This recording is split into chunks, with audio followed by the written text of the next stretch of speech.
Hamas और Hezbollah के बाद अब यमन के हूती विद्रोहियों ने भी इजराइल से पंगा लेना शुरू कर दिया है। यमन के हूतियों ने बुधवार सुबह इजराइल पर हमले की धमकी दी है। इससे पहले हमास और हिजबुल्लाह ने भी इजराइल पर हमला करके अपनी बर्बादी की तस्वीरें देख चुके हैं। अब यमन के हूतियों ने चेतावनी दी कि गाजा पट्टी में भेजी जाने वाली सहायता सामग्री को रोकने की वजह से पश्चिम एशिया के जल क्षेत्र से गुजरने वाले इजरायली जहाजों को निशाना बनाया जाएगा।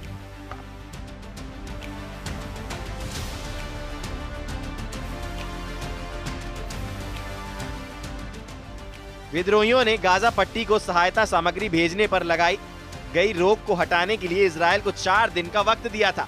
इसके बाद हूती के मानवीय संचालन समन्वय केंद्र ने यह बयान जारी कर इजरायली पोतों को निशाना बनाने की धमकी दी है।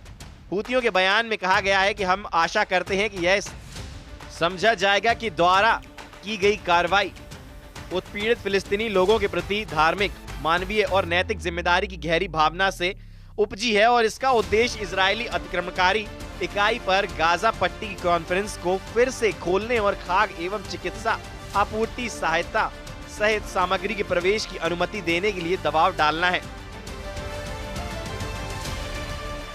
इसने कहा कि जहाजों को लाल सागर, अदन की खाड़ी, बाब अल मंदेब, जल डमरू मध्य और अरब सागर में निशाना बनाया जाएगा। इधर इजराइल ने गाजा में बिजली आपूर्ति पर रोक लगाने का आदेश जारी किया है। प्रधानमंत्री बेंजामिन नेतन्याहू ने हमास पर दबाव बनाने के लिए यह कदम उठाया। ऊर्जा मंत्री एली कोहेन ने वीडियो बयान में इसकी पुष्टि की। हमास ने इस कदम को ब्लैकमेल बताया। इजराइल हमास के साथ भविष्य की बातचीत के लिए तैयार है।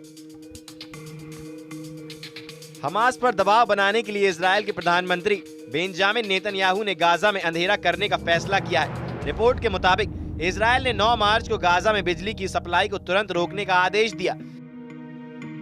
इसके पीछे कारण यह है कि इजराइल हमास पर बंधकों को जल्द से जल्द रिहा करने का दबाव बनाना चाहता है। बता दें, इजराइल हमास के साथ भविष्य के लिए नए स्तर से बातचीत करने के लिए पूरी तरह से तैयार है।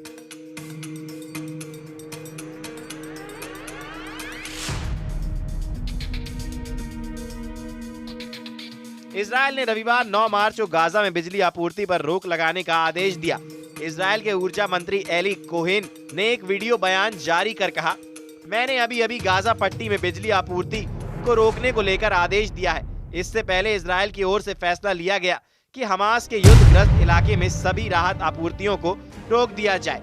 एक हफ्ते बाद ही इजराइल ने गाजा में बिजली सप्लाई रोकने का फैसला लिया। वहीं हमास ने इजराइल के बिजली कटौती और राहत आपूर्ति पर रोक के आदेश को साफ तौर पर ब्लैकमेल करार दिया है। इजराइल हमास युद्ध विराम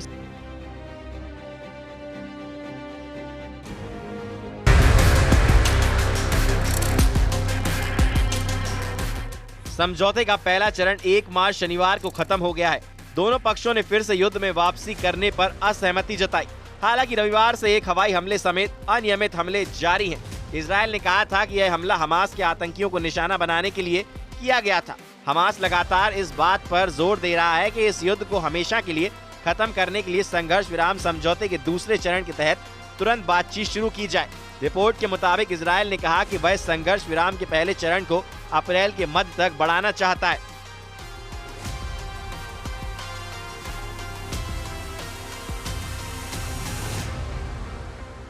वहीं यमन के हौती समूह ने लाल सागर, अरब सागर, अदन की खाड़ी और बाब अल मंदाब जल डमरू मध्य में इजरायली जहाजों पर हमले फिर से शुरू करने की घोषणा की है। हौती सैन्य प्रवक्ता याहा सरिया ने मंगलवार को हौती द्वारा संचालित अल मसीरा टीवी पर प्रसारित एक बयान में कहा कि फिलिस्तीनियों का समर्थन करने और गाजा में सहायता के प्रवेश के लिए सीमा पार फिर से खोलने के लिए इजराइल पर दबाव बनाने के लिए हमले फिर से शुरू किए गए हैं। शुक्रवार को हौती नेता अब्दुल मलिक अल हौती ने इजराइल को 4 दिन का अल्टीमेटम जारी किया, जिसमें घेरे गए क्षेत्र में मानवीय सहायता की अनुमति मांगी गई, अन्यथा उनका समूह नौसैनिक हमले फिर से शुरू कर देगा।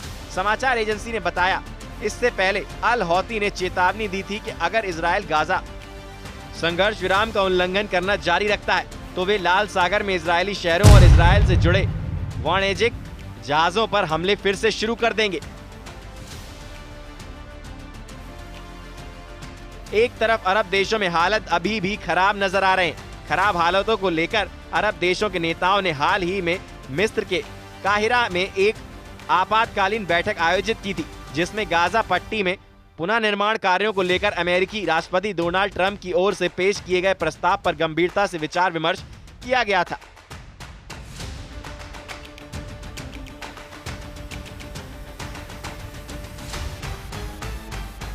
जाहिर है कि राष्ट्रपति ट्रंप ने प्रस्ताव दिया है कि मिस्र और जॉर्डन गाजा पट्टी में रहने वाले फिलिस्तीनियों को अपने देशों में बसा लें। इसके साथ ही उन्होंने यह भी प्रस्ताव दिया है कि गाजा पट्टी को मिडिल ईस्ट रिविएरा यानी एक पर्यटन स्थल के रूप में विकसित किया जाए।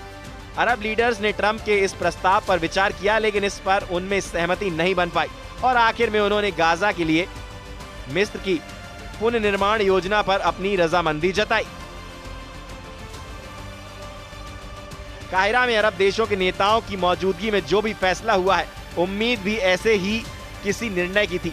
कहीं ना कहीं ट्रंप भी इस समस्या का कुछ ऐसा ही हल चाहते थे। कहने का मतलब है कि यह अरब देशों के नेतृत्व में फिलिस्तीन मुद्दे और हमास व इजरायल के बीच संघर्ष का एक फौरी समाधान है। गाजा पट्टी में हमास की भूमिका बेहद अहम है और वहां के राजनीतिक भविष्य को निर्धारित करने में और पुनर्निर्माण की कोशिशों के केंद्र में हमास जरूर होना चाहिए।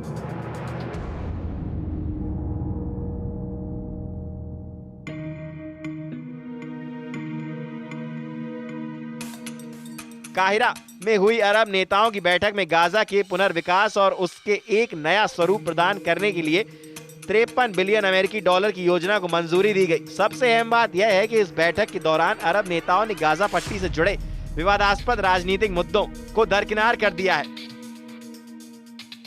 इनमें हमास को गाजा पट्टी का प्रमुख राजनीतिक और सैन्य किरदार मानने एवं इजरायल की सुरक्षा चिंताओं से जुड़े महत्वपूर्ण मुद्दे शामिल थे। देखा जाए तो गाजा पट्टी को लेकर अरब देशों के नेताओं ने जो प्रस्ताव मंजूर किया है, उसका मुख्य मकसद कहीं न कहीं मिस्र और जॉर्डन में फिलिस्तीनियों के बसाने की जो अमेरिकी योजना थी, उसका विकल्प पेश करना था। साथ ही अमेरिका के सामने अपनी एकजुटता को प्रदर्शित करना था।